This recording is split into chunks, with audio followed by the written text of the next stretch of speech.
Do you need these? If you want. It looks cool, but you don't need it. You don't have one. No. I'm gonna tell you. And good afternoon. Welcome to Straight Talk. This is your Drive at 5 show. Catherine Tyson, your host. Thank you so much for joining me this afternoon. It is Thursday, Success 101, and we are in the studio with a couple of just awesome human beings that I wanted to share with you guys this afternoon. Definitely, on Thursdays, I really try to catch up with young Caymanians, really, and to share their journey and just to inspire the listeners, inspire the parents that are driving along.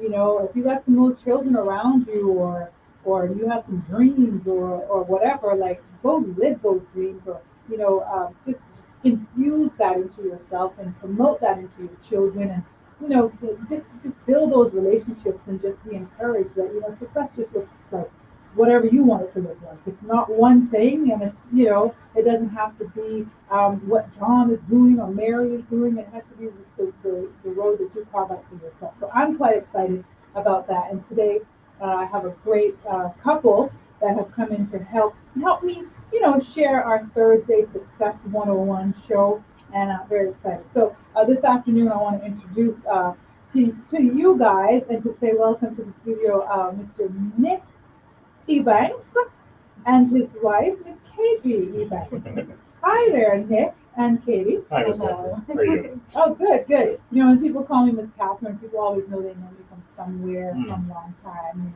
Like Yeah. the whole little, like I'm old. Nothing wrong with it. No, Respect. it's fine. No, of course, you were raised right. You see. Exactly. So I got to give that credit. That's the credit, definitely. Nick, we go quite a ways back. I mean, Absolutely. probably the last 8 years I've known you for that. Just about that, yeah. Yeah, and you've been doing some exciting things. Like every time I hear about something you're doing, I'm like, what? Where is it now? What's happening? And so I really just wanted to bring you on the show to chat about it. Now, fortunately and amazingly, you found somebody just like yourself who's willing to, grab life by the reins and just hit the road. Right. And that's just lovely. Yeah. Because not everybody's that lucky, right, to do that. She's a gem. Yeah, good stuff. He said it on the air. I know, it was sitting right here probably. Yeah, that's all right. You can always rewind. And, Edit that out later. No, Yeah. it makes me feel like a gem every day. Oh, good stuff. Good stuff. But I'll have you guys on when we talk about couple stuff too. Perfect. Good. So, Nick, let's start with you. So, I know quite a few years back, you were traveling. I think you were somewhere, was it Asia? Yeah. Okay. I traveled through Southeast Asia for 2016 for about a year. I think I went to maybe about 5 or 6 different countries. All right. So where did you go? So let's talk about what made you kind of come up with that's what I want to do. I mean, you're from the Cayman Islands, West Yeah. Bay, right? Yeah. From West West Bay. Bay. Yeah. So as everybody who does live here, it is a little bit of a slower pace of life. You know everybody around you. The language is super comfortable. So I think I just wanted to get out of my comfort zone, and at the same time too, the rat race of careers and business and the economy is kind of wears you down a little bit too. So I wanted to have a little bit of a different experience of what 1 year would be without that, and Wow. also not having a language to rely on, not knowing anybody, not really working for pay either, just kind of volunteering in places as well for a corner where I could find a bed or some food 3 times a day. Yeah. So it helped me to put my life in perspective a little bit more. Yeah. So wasn't my intention, but that's what I found. Okay. Yeah. Well, so your intention definitely wasn't to kind of figure things out. It was just the experience. Yeah. Initially. The experience was attractive to me as well, and it's on the other side of the extreme of living here. Yeah. So it was just something that called to me to go and do, Okay. to see if there was something else out there. All right. Okay. So I just want to. I guess I want to kind of go backwards to come forwards a little bit. So here you are, a young man from Kenya. You were about how old at that time? That was 6 years, so about late 20s, Yeah. 28, 29. Okay. So at that point, I mean, maybe, other people are kind of saying, okay, this is what I want to do with my life, right? Wherein you, at that point, you're like, you know what? I actually just want to take a break. I don't think I've ever answered that question, what I want to do with my life. Yeah. So, and I prefer to keep it open-ended. Yeah. So, And that's good. It keeps me flexible. Yeah, and it doesn't keep you locked into anything. Yeah. Yeah. So I'll talk to Katie about that later. Yeah. She's settling you some kind of house. Like, I got a plan for us. Some things are locked in. Right. So yeah. So you decided, you're going to leave your comfort zone because I know your background, so I know, like, you weren't raised in a, like a situation where you're suffering. You know what I mean? Like you're doing well. Your family does very well, Yeah. and you just decided to give all of that up And give it back as well. Yeah. So I instead of focusing on myself or what we're doing, I try to focus on other organizations that need the help. Wow. Like what organizations, for instance? I worked in a couple schools, for example, teaching kids English in Indonesia and in Vietnam. How was that? It was fun. It was difficult at times because you're working with children, Right. and they have, short attention spans, or they have problems at home. There's stuff that's outside of your domain that you'll never be able to handle. Right. So you just try to give them the best class possible. Yeah. And you know that instead of them being, I don't know, something, something that doesn't really earn them too much money, now instead they can go work in the tourism industry and go sell T-shirts to tourists because they know English. Right. So it makes their family earn more money. You've opened their world a little bit. Yeah. That's So, awesome. How did you get involved with that? How did you get involved with being able to go into the school system? Because your background then would be academic as well. This is purely volunteering. So I didn't have to get a teaching English as a foreign language certification. I didn't get paid for it, so it wasn't necessarily under the table. It was kind of just give us whatever hours that you can and contribute in any way that you can. Yeah. So there's a number of volunteering websites.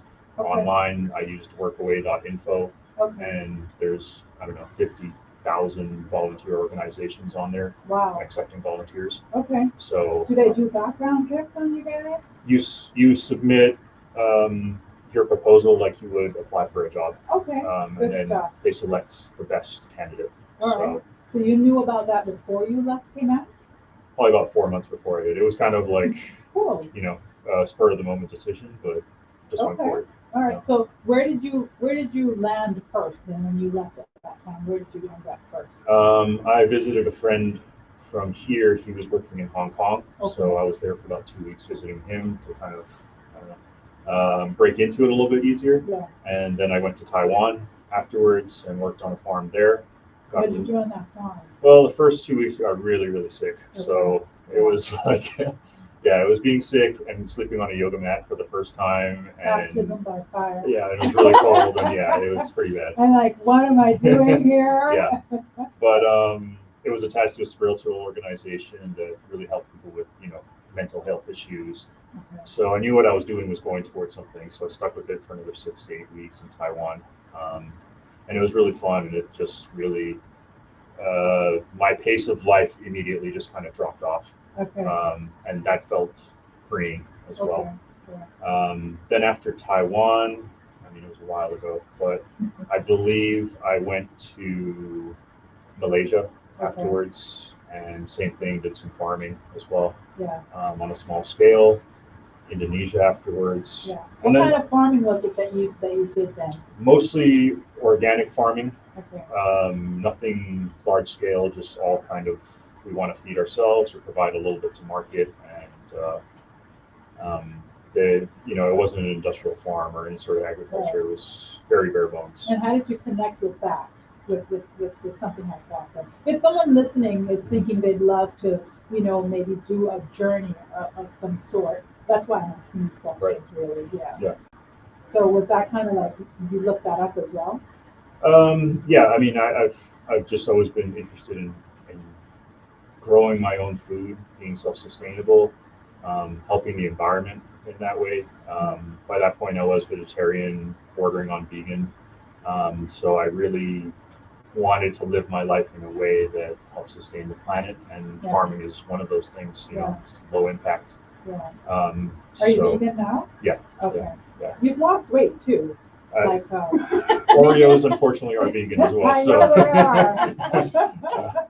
But luckily, it's not just Oreos that's in your diet. no. But no, because I just remember you were bigger, so just you're leaner now. So, but I think it's just really really interesting that when you talk about this stuff, for me, I'm thinking, were you scared? Were you ever scared? Like I'm in Taiwan. I mean, because your friend in Hong Kong was not kind of living in hospital No, and stuff no. like that. He was doing Yeah, just on pretty the good. apartment. Yeah. Yeah. There was definitely a couple times where I was like, maybe this is not the best situation to be in, but Right. I kept my wits about me. I didn't really get into the party scene either, so that really tends to be when you find the most harm and where people are more preyed upon. Okay. So I kind of kept to myself and kept kind of way out of cities and kept to people that treat you as family Right. and really take care of you. Yeah. So I would say transportation, as usual, is always the most harmful thing. And same thing over here and lots of, more developed societies. Transportation tends to be the most dangerous aspect of living. Okay. I mean, we should just interject here for your listeners that Nick is about 6'4" and he's Right. quite a large He's a- dude Yeah. with a big beard.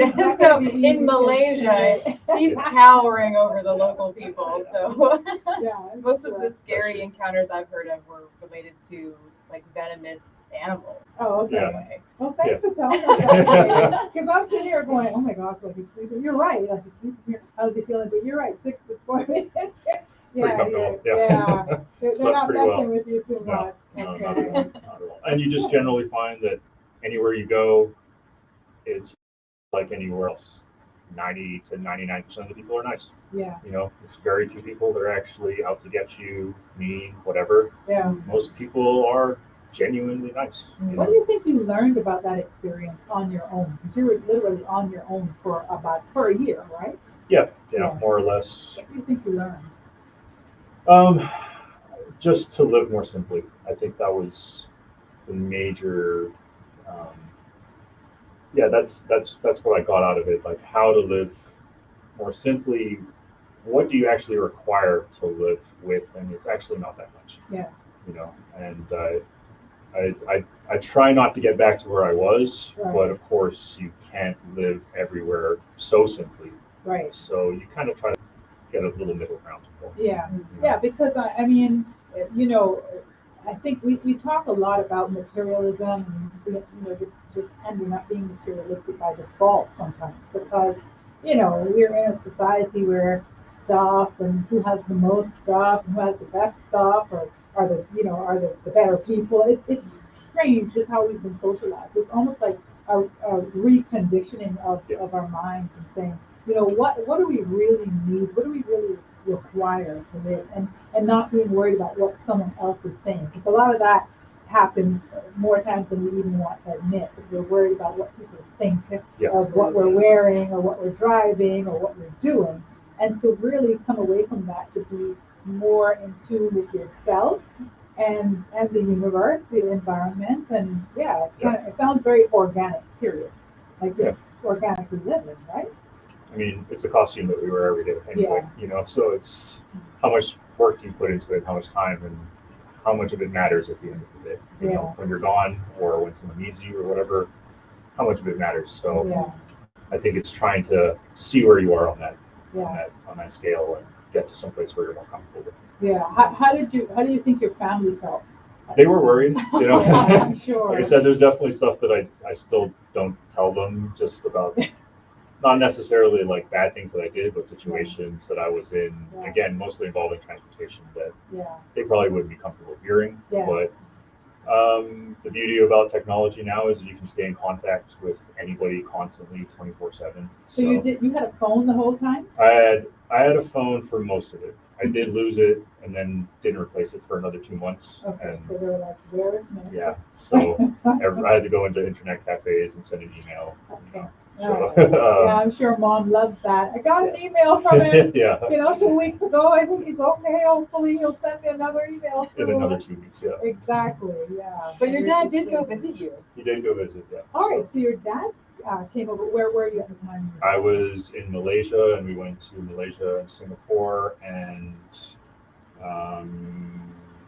and then Malaysian Borneo as well. Okay. This was right after the Air Asia planes gosh. went down, Okay. so the flights were super cheap. Okay. You know, so, Yeah. So your dad was there with you for a little while. yeah, How he long? was there for about a month, I would say. Nice. Yeah. So was that some good dad bonding time? Yeah, it was pretty fun, you know.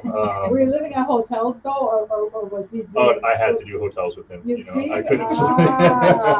He wasn't doing the yoga Yeah. mats on the floor of the Right. container. Yeah. It's funny. I started watching this Netflix series. I can't remember the name, but it was a father and his son.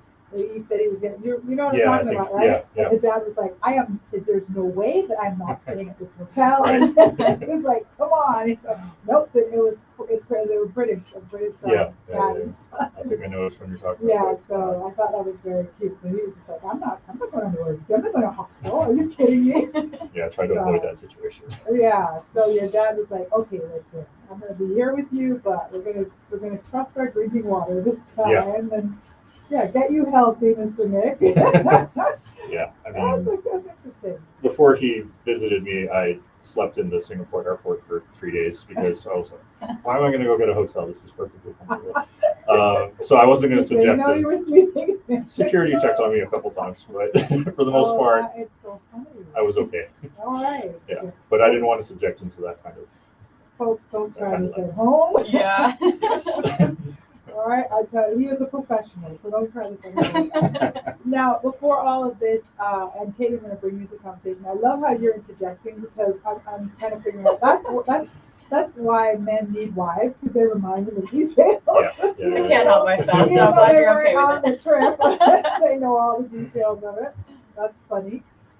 Now, you actually went to college after high school, didn't you? I did not. No, you didn't. No. Okay. No. So what Chose did you not do? to. So you just, yeah. I stayed working. Yeah, my parents needed me more than I needed to go away, and like I said, I've just never solved the riddle of what I wanted to do. Okay. So All right. I've right. lived that way for as long as I know. So you were in the family business for all that time, and then you decided you wanted to take that break. Yeah, and then when I came back, I didn't go back to it either. I worked for the National Trust Okay. for most of the time, but I've been here since then. All right. Okay. So now, and you're still with the National Trust now? No, Okay. we just came back from traveling as well. Right. So That's what I want to get to. Yeah. Also. So that was Nick's travel. What would you call that year? Was that a sabbatical? You think? no, because I never went back to anything. So I Okay. think it was a complete change of pace. Yeah, that was it. Okay, so ever since then, you kind of lived. You own 2 T-shirts and For the same 5 years or 6 years. Okay. Yeah. Yeah. Yeah, and it's lasting. I have to sew them up, but yeah, they last. They last. I was kidding. Oh, no. Oh, I mean, you can see how we've come dressed here. We really should have dressed up for the occasion a bit more, but I'm in field clothes and Nick is in some pretty well-used pants. Yeah. We do read a lot about how bad the clothing industry is for the environment, how much trash ends up in the dump and waste everywhere, and microplastics and dyes, and you just read about that stuff and like, I don't want to contribute to that. Yeah. So both of us try to be as threadbare as possible in the most literal sense. And you know what I love about that? I love that you both do that. You know what I mean? I think that's what's important, right? When you're on the same page, right? And if you can find your person that you connect with on that level, and so that'll just lead us right there to that. So you found this, but where did you find this person? Like Katie, where'd you find me? Yeah. Tell us about that.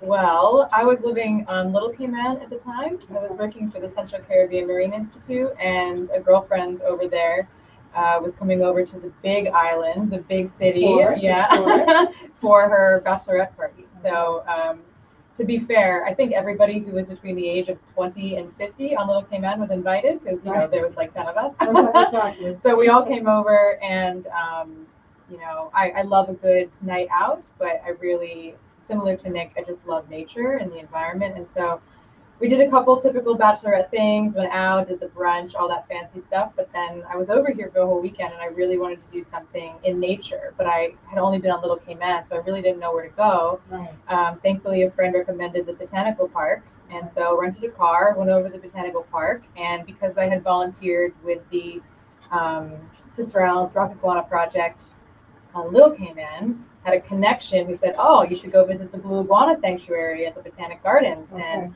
so I did. Your and future was waiting for you. Yes. Okay. I was late for my future as well. Okay. I About will 30 minutes say. late. Yeah. All right. Okay, so you were supposed to get there at a certain time, but you were running Yeah, late. we booked a tour, but I got lost because I had Okay. never driven on the Big Island Right, before. Big Island. Hello. And yes, we were about 30 minutes late. Thankfully, Nick was our tour guide, and he had waited. And then the rest is So history. is that like a love at first sight thing?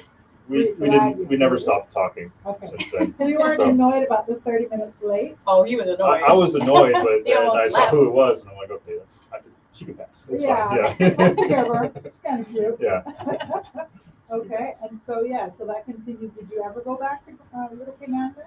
Oh yes, I was only here for that day. Okay. So he was trying to be sly and asked for my number, and I didn't even have a cell phone at the time because Okay. on Little Cayman I was the only Katie. Everybody who needed to know where I was knew. Right. Okay. So I was like, if you want to get a hold of me, I guess you'll have to Facebook message me. And he's like, well, I don't have Facebook. And I said, well, I guess we'll figure it out. And I got back to Little Cayman on the 5 o'clock flight and had a message waiting for me. You And signed up to Facebook. that was it.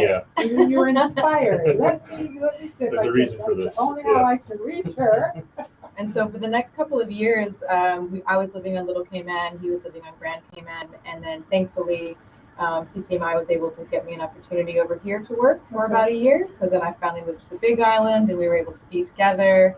I'd like to say we kept Cayman Airways afloat for those couple of years, Right. every other weekend flying back and forth. All right. Yeah. But yeah, and then really COVID in many ways for us was a blessing in disguise because Okay. until COVID, we had never spent more than about 30 days together. Really. Because even when I moved to Grand Cayman, I had to continue going back to Little Cayman about every month for 1 to 3 weeks for work. Good job. So even though I lived here, I was still over there all the time. Okay. But once COVID hit, thankfully we had just gotten married, and he was able to come to the States where I was visiting my family, and we were together for almost an entire year after that for the first time in our relationship. And that's during COVID.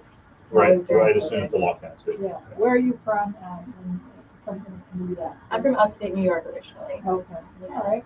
And so then you guys, I guess you decided to come back home, or you decided to travel from the States on your adventure.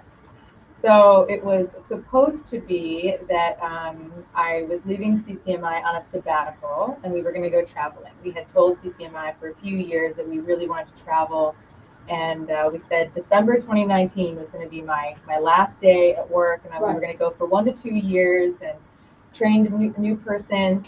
And I went to the States first to visit my family for a bit of time before Nick came, and then he came for a little while, and then he had come back to Grand Cayman for some business, and then that's when COVID happened. And so we had to make the decision: are you going to come here? Am I going to come there? Right. And because of the health of some of my family members, he decided to come there to be with me. Yeah. And then we got stuck there for a few months. Right. And then thankfully we were able to come back to Cayman on a repatriation flight. Okay. And then we were here just trying to decide what we were going to do. We were postponing our travels that we had planned Right. because of the pandemic, obviously. Right. Thankfully, I was able to find a job, and we stayed here until we left for our travels in November. Okay, so that's interesting. And we're going to talk about your travels. We're going to take a break before that, so that we don't have to break in the middle of discussion, because I think that in itself is going to be a great story. But you were in the States during the pandemic, and you were there for you had found a job in the States, or the job was here when you came back? When I had gone to the States, it was to take care of a family member, a very close family member, for some personal issues. And thankfully, I was able to get a job there waiting some tables in the meantime. But then when I came back to Cayman, thankfully the DOE took me in, and I was able to get a job here as well. Okay, so is that where you are now? Yes. Still? What do you do there? Now I'm a member of their stony coral tissue loss disease response team. Okay, so is that's your academic background as well? Marine science is my academic background, Okay. yes. So that's what you've always wanted to do? Like you were kind of an environmentalist? Yeah, I guess I started playing in tide pools when I was a kid. Growing up in upstate New York, there's not a lot of ocean there, but we used to go to Maine every summer and I would just tide pool for hours. And I think that's where my love of the ocean stemmed from. Okay. And basically, ever since I was 17 and left home to go to college, I've been in the ocean somewhere in the Caribbean ever since. So, Wow. really haven't spent much time in New York since I was 17. Okay. So it kind of feels like Cayman kind of feels like home. It's always felt like home then. Cayman has been my home for the past 5 or 6 years Yeah. and has felt the most like home since leaving upstate New York. Wow. Okay. That's great. And so would you say then in finding someone that is similar to you, it's not that easy, is it, to find somebody that kind of is on the same page as you, is it? No, not at all. And I'm happy to put it all out there. I've been married before. This is not my first rodeo. Okay. But the first marriage, we were both very young when we met, and we kind of grew up together and kind of grew into two separate people. So thankfully, we're both much happier now where we are, and we're very amiable with each other. So that's all well and good. We can talk for hours about Nick and I's relationship, but it really was basically the first day that we spent together, that we really spent our whole day together. I think we both knew that it was something very different and pretty special, as cliche as that may sound. Yeah, I mean, it does sound cliche, but it's awesome, right? It is awesome. Definitely. All right, you're listening to the Straight Talk Private 5 show. This is Thursday Success 101, and we are talking to Nick and Katie Evans. And we're just talking about their journey, and it's just an exciting journey. I mean, it's the throw caution to the wind. I'm going to just put a backpack on my back and, maybe have some rock climbing shoes in there and a pillow. I don't know, maybe no pillow. And I'm just going to hit the road. And, even though you're from this small island, but that's what I love about it is that you just said, I'm still going to do this. And then you meet this lady who's from this big place also who's willing to do that. And so what did you guys decide to do together? What was that? Because we're going to come back and talk about that. What was that trip that you decided to do together? Well, I had heard since day one all about Nick's travels, and I was super envious. I always wanted to go travel. Oh, wow. My first husband was not really keen on traveling. He was quite comfortable in the States. But ever since I was 17, I've wanted to go. And so I think as soon as I met Nick and realized that he loved to travel, hearing his stories, we basically made a plan from day one, which sounded crazy, but we did. And we started traveling our second month dating. We decided to go to Cuba together and just kind of never stopped. It was small trips, and then we planned this one big trip. All right. Well, when we come back, we're going to talk about those small trips and then that big trip, because I think that is awesome. And I think every single young person in Cayman should travel, should go somewhere, should do some, not just Miami and Walmart, although I'd love to be doing that right now. But, Absolutely. I need to shell down to the 2 t-shirts. You get the Walmart story. Right, I'll get there somehow. And keeping me away from Walmart is helping. So definitely. Stay tuned. We'll be back with more your Straight Talk Drive show right after these messages.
here with Nick and Katie Ebanks, and this is your Thursday Success 101 show, and we are talking about this journey, this backpacking through Asia journey that Nick Ebanks decided to do. Just throw caution to the wind. His family is here, has a wonderful business. He's been in the family business ever since high school. I mean, not a poor guy, like really, not like, actually like literally giving up a whole lot and saying, I'm just going to go and be one with the universe, be one with the earth, and give back. And, I can imagine, Nick, the young people that you help when you talk about the teaching and stuff. I have a friend that I went to college with, too. His name is James Chambly, and he's on Facebook sometimes. He might tune in. He was my friend. He and I were in our psychology class together, and he said, "Yeah, I'm so sick of the States, and as soon as I get my degree, I'm going to get out of here." And he actually left the States after he got his bachelor's degree in, I don't know, English or something, and went to Korea. And then he went to Spain, and then he met a girl from Spain, and he's never been back to the States. Like, he got married, they have a couple of children. It's just crazy. Like, and he has a big beard too. Yeah. Like, he's just like, yeah, he was done with the whole, gathering of stuff. And America can be very much like that if you're not careful. There's 50 what, how many states? 52? 50 states.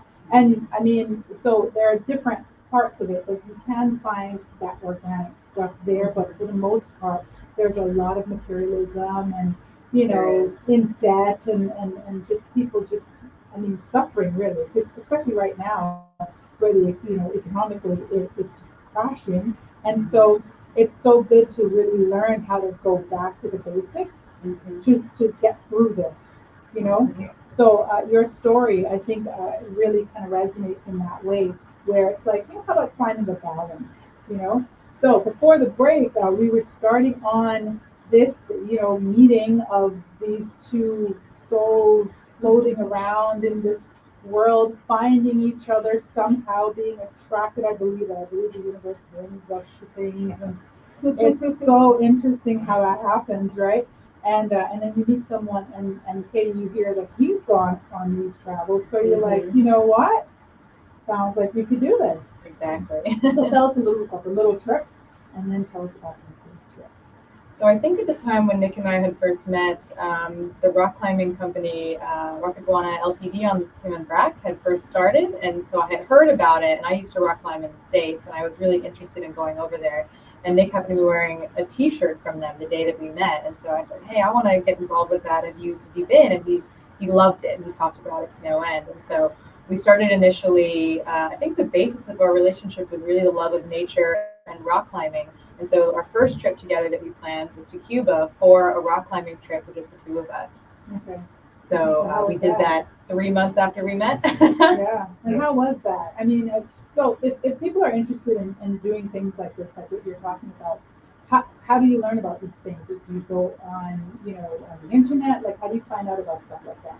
Yeah, and the internet is a huge resource for all these sorts of travels, and with Airbnb and couch surfing and all these different ways. So you don't have to spend a whole bunch of cash on hotels and chauffeurs and whatever else you spend your cash on. You can kind of go and bare bones travel in a lot of places. The airfare is expensive, but once you get there, it's pretty cheap. So that's actually ends up being almost the same thing as living here for a week, is traveling off to Cuba or someplace where it's really cheap to live. Wow. It actually works out to be more cost effective to go to another spot. Okay. But yeah, the internet is the best resource for it. But depending on what you want to do, we were in the climbing community, and some of Cuba's climbing areas are world renowned as well. So yeah. And when you think about places like Cuba, for instance, and you think, okay, is the language barrier going to be a problem? And it's not, right? You navigate that quite fine? I navigated it because Nick can speak Spanish. Oh, okay. And I learned a bit. But Okay. even in Southeast Asia, I didn't know Vietnamese, I didn't know Indonesia. Did you understand a little bit though? Some of this, like Bahasa, is a little bit simpler. It's a little bit easier to get a grasp of. So I got the basics. Okay. But then there was more difficult language, languages like Khmer, or what they speak in Cambodia, which had a lot of tonality to it, Okay. which I couldn't wrap my tongue around, so I didn't bother. But All right. to answer your question, tourism is so huge anywhere else that you have people that speak English, you have people that are used to you pointing at the menu, and Right. that's what you get. Okay. You know, Yeah. so you have to be comfortable on that side as a traveler, and they're very comfortable with dealing with you as a host in whatever country you go to. Okay. All right. Now, in traveling together, is Katie a little bit more difficult to, it's like you just lay on a yoga mat in the corner near a brick. Does she Like a stray want to dog. be? I mean, I didn't say that, but Katie, do you require a little bit more? Yes. Yeah. Just to put it out there. I mean, I would say I'm part of the reason that we wanted to travel together was also to get me out of my comfort zone, right? So Nick had this incredible adventure on his own a few years earlier where he had been in all kinds of discomfort, but it had really opened his eyes to some incredible things. And so I sort of wanted that discomfort as well. But I draw the line at something. I don't want to share my yoga mat with a tarantula and a venomous snake. Right. I'd like for them to be outside. Right. To have a door. Yeah. Right, exactly. So in our travels together, yes, we both made some compromises, as most partners will do.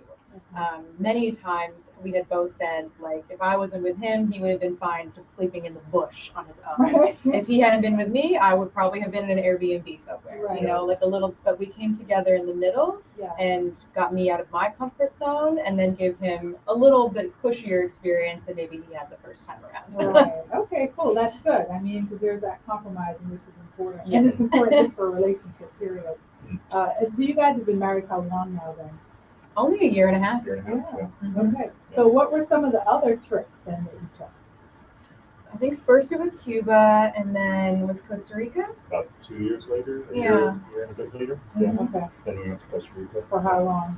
That was for 10 days.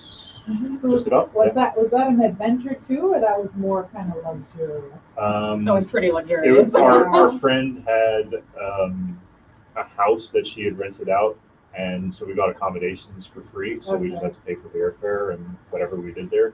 So it was a lot of going out into natural reserves, which are usually free to enter. Okay. So we had a lot of fun, and we saw a lot of different species of animals and trees, and stayed by rivers and waterfalls and whatever else. Yeah. So you're kind of looking for free things as well, right? All the There's time. lots of free things. Yeah. I always say that to the audience, like, the listeners, I always say that. Listen, there's so many free things that you can check out, especially like parents too. I mean, take your kids out, let them do stuff, get the iPad out of there, man, and get that stuff, the games and stuff, and take them out, and there's so many things for free. So it's really good to hear that all over the world, wherever you go, you can kind of connect with, the community to see what's available.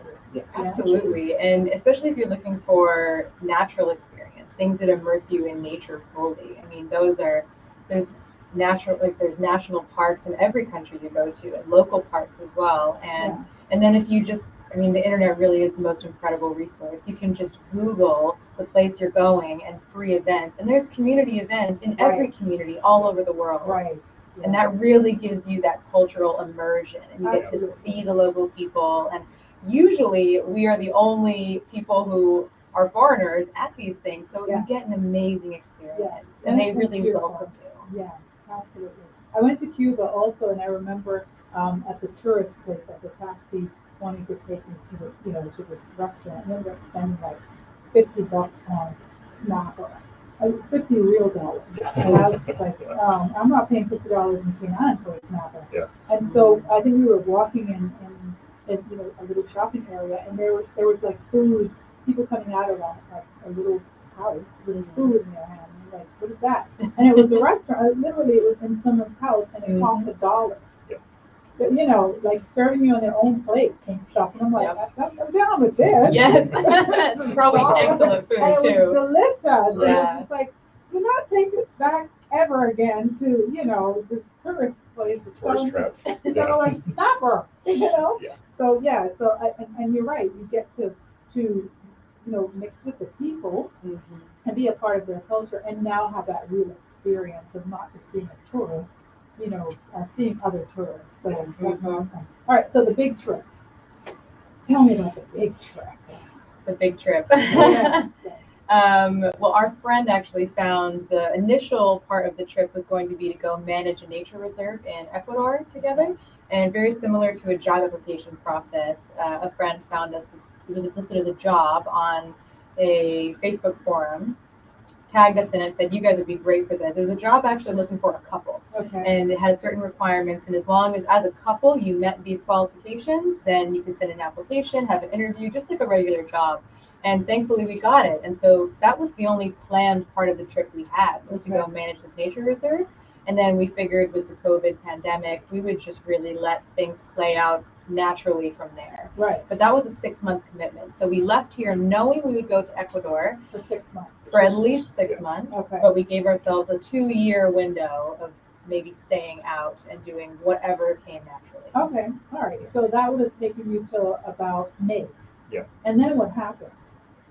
You didn't stay the whole year. No, we stayed there till May. That's when our contract was done. All right. We had 6 months there, and then we went to Guatemala All right. afterwards. So tell me about the experience in Ecuador. How was that? That was really for me. Okay. I'm a huge bird nerd. Yeah, I love birding. I love seeing all kinds of different types of birds. And Ecuador, specifically Mindo, Ecuador, is the best place in the world to go see just a Okay. variety of birds. So yeah, one of our friends on Facebook found this, sent this to us, and we said, okay, this is gonna be perfect. Okay. But of course, it had the scientific aspect of it, where it was a research station as well. Right. The balance. Yeah, the balance.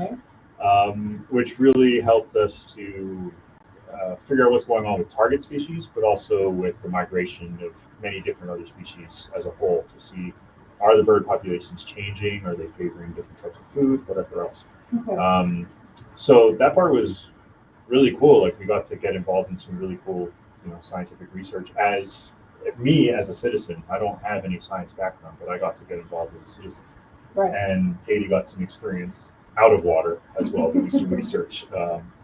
Okay. So, but then the experience itself, I mean, it was pretty difficult. We were 5 kilometers away from the nearest person. We were in the middle of a rainforest, in the middle of a jungle. Okay. We had a wooden bridge that separated us over a raging river, and if that went down, we were marooned on that side of the water. And Okay.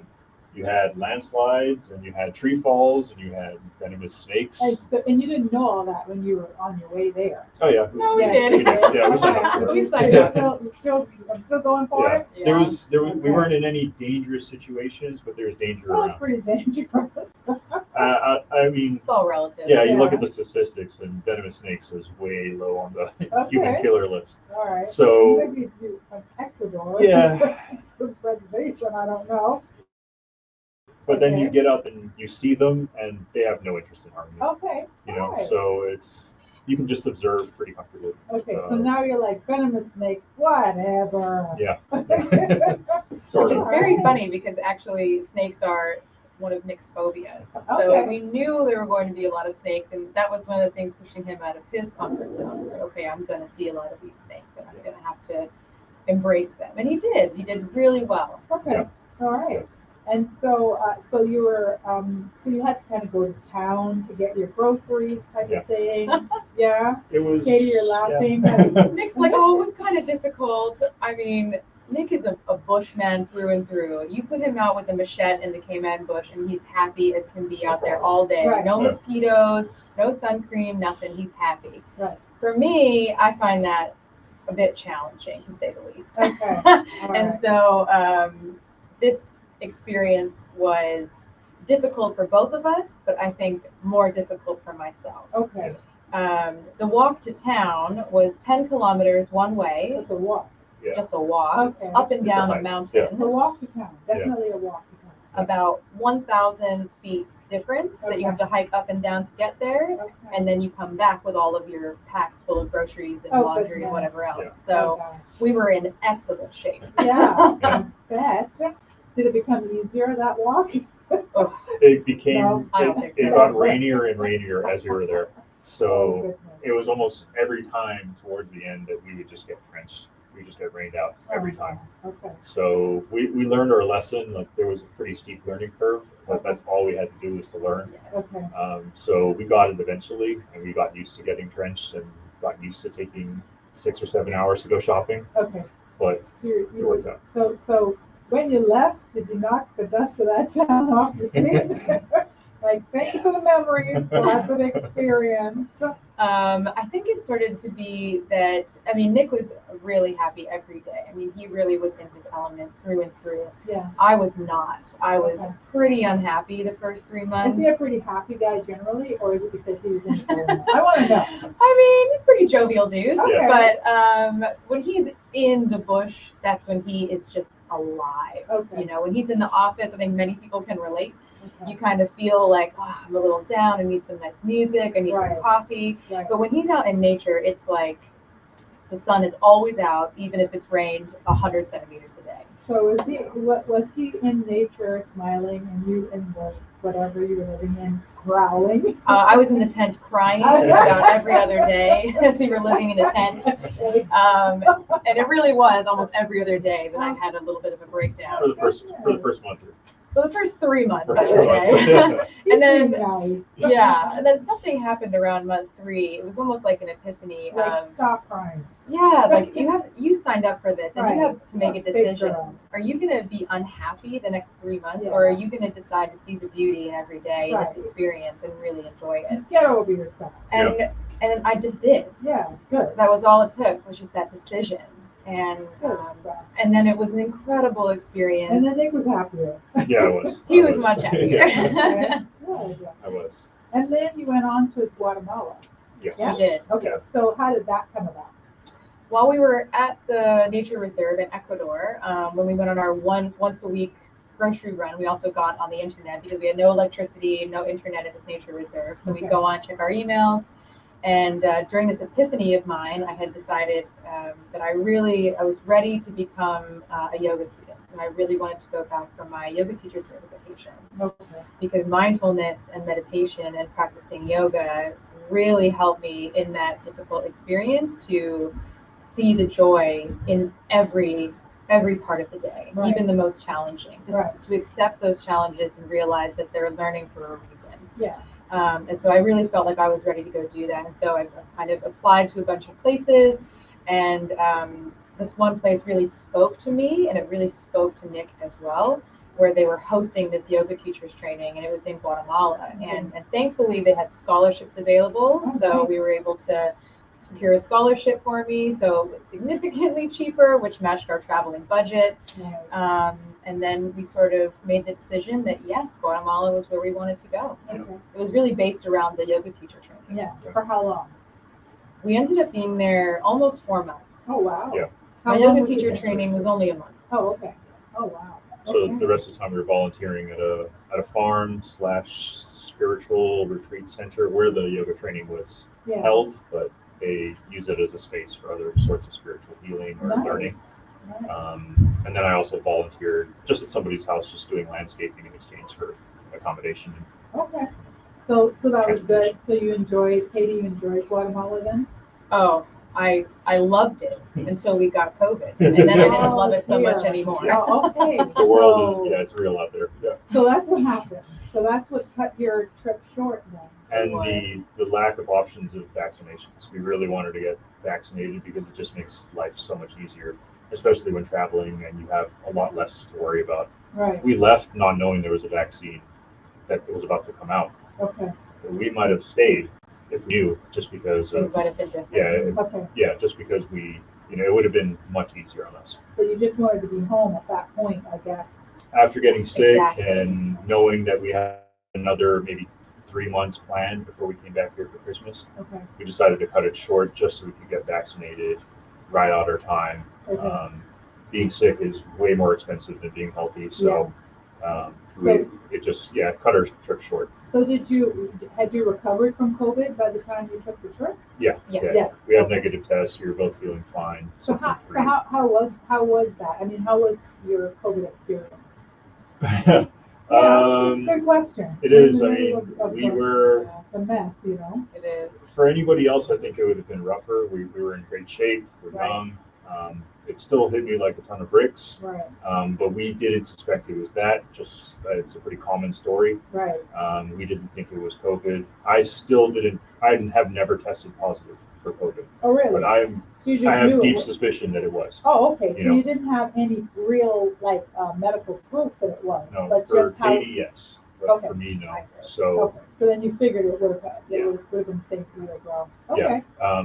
But it was rough. It was a rough 2 weeks, and even till today, not today, but recently, you still kind of get these lingering effects from it. Right. And I've had 6 negative tests in the last 3 months. Nothing in my system, but there's just something lingering there. So it's getting better and better, but it takes a while.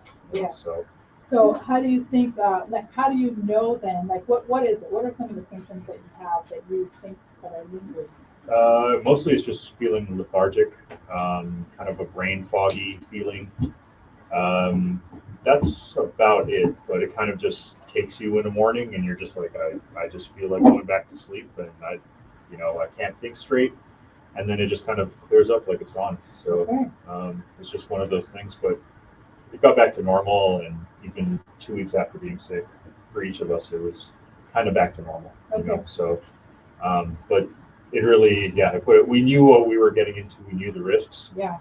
We got punished for it, but Do you think you call that? well, Yeah. not necessarily punished, but we knew the risk was getting sick, and Yeah. we got sick. Yeah. So Well, and then getting sick also really hurt our finances because, of course, we tried to be responsible travelers and have a budget in mind and have a limit. So once we hit X amount of the bank account, we're going home because Okay. we need to have enough money in case of an emergency to take care of one another. Right. And we had hit that mark, and so Okay. it was time to come home. Yeah. And we hadn't hit that mark the entire time we'd been traveling, but really we spent all of our money in the last 2 months because we had been sick and we had to have doctor's visits, we had to have testing, we had to isolate ourselves into a private facility, Right. and it really took a toll financially as well as physically and most of all mentally. Yeah. I think the mental aspect of having COVID was, for me personally, the worst. And it's something that I don't hear many people speak about Right. who've had COVID. I think you're the first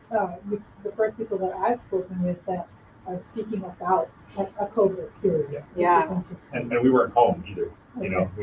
We weren't. Yeah, in a foreign Who country. knows how they would have responded to us Right. as tourists coming in with COVID? Right. Right. So there was definitely some horror stories in the countries that we were in. Yeah. And that's why we didn't want to really mess around with it. But it was 2 different situations. Ecuador, we were by ourselves for weeks and weeks. Yeah. But Guatemala Months and tended to be a months. little bit more packed with people, Right. and not even on a city level. Right. There was just 10 people around instead of 0. Wow. Okay. So Well, at least you had each other. Yes, Yeah. and thankfully we were sick at 2 different times, so we were able to take Okay. care of one another. Yeah. It was one after the other, but one was able to take care of the other person, which I think was crucial. Yeah. We found out on our way to Panama, which was our next place we were going for a permaculture course and a permaculture experience. So unfortunately we didn't go to that, but coming home for us was the best decision. Okay. All right. So you were on your way to Panama for the last 3 months? yeah, Mhm. before Christmas. Yeah. All right.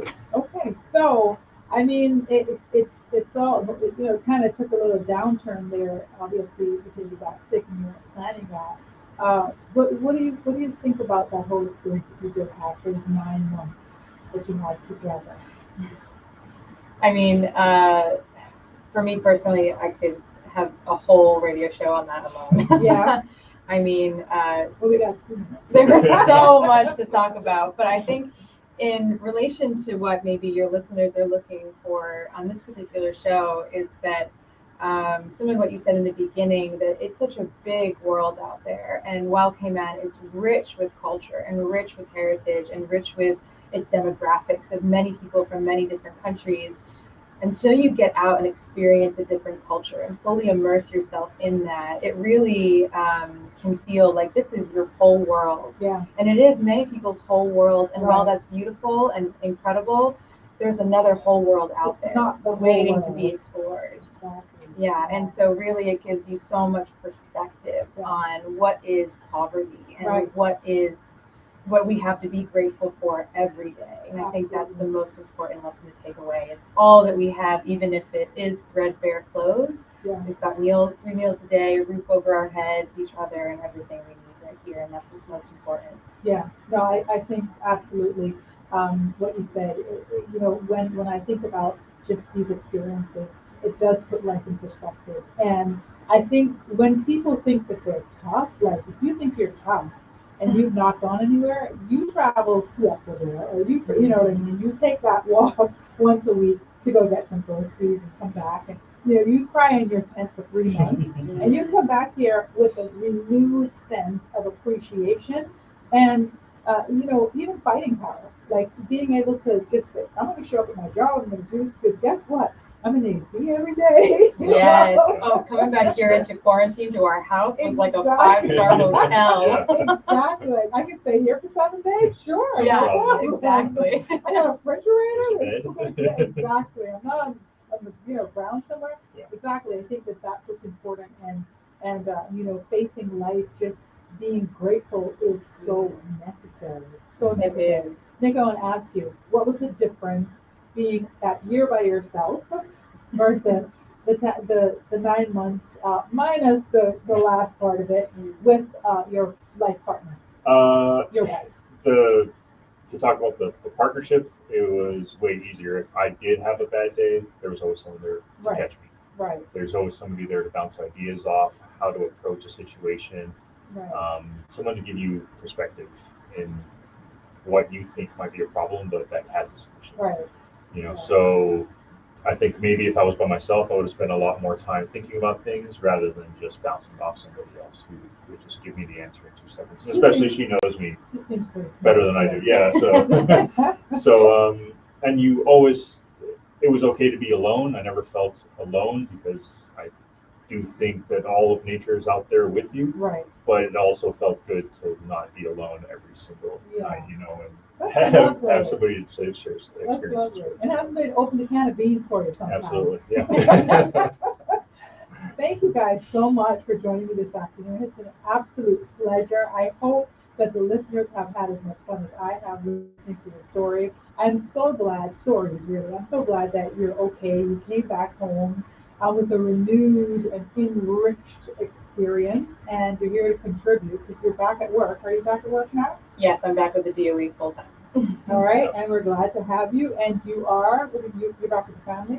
Family they're happy to have you. Yeah, and you said right now. Yeah. We're saving up for the next trip. That's what I was going to ask. What's next?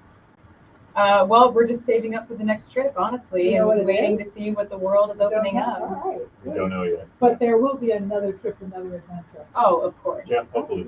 Absolutely. All right. Even if it's to the BRAC. Even if it's to the BRAC. Yeah. But I think Nick touched on the organization that we use. It's called workaway.info. Yeah. And that's what we use when we were traveling as well. And Yeah. you can create a profile with skills that you have, skills that you're interested in getting, and then that matches you with people in the countries you want to visit for free. Sounds good. Workaway.info. Workaway.info. I'm going to check that out myself. It's awesome. Thank you guys so much for joining me. Katie, it's been a pleasure. Nick, I'm so happy for you. I'm so happy you found your Katie. That's awesome. Thank you so much for having us. No, It's been great. It's been incredible. Thank you. And I will have you back at any point to talk about anything that you forgot. You can just let me know. Thank you guys so much for joining me this afternoon. This has been your Straight Talk Drive at 5 show. Success 101. What does it look like? It looks like whatever you want it to look like. And the world is huge and it's small at the same time. And take advantage of it. Make those plans, take those trips, and live your life. Thank you guys so much. This has been an amazing show. I've had immense pleasure today. And wish you guys a great Friday when it comes. And I will talk to you again on Monday. It will be Medical Monday brought to you by Health Food. Take care and have a great evening.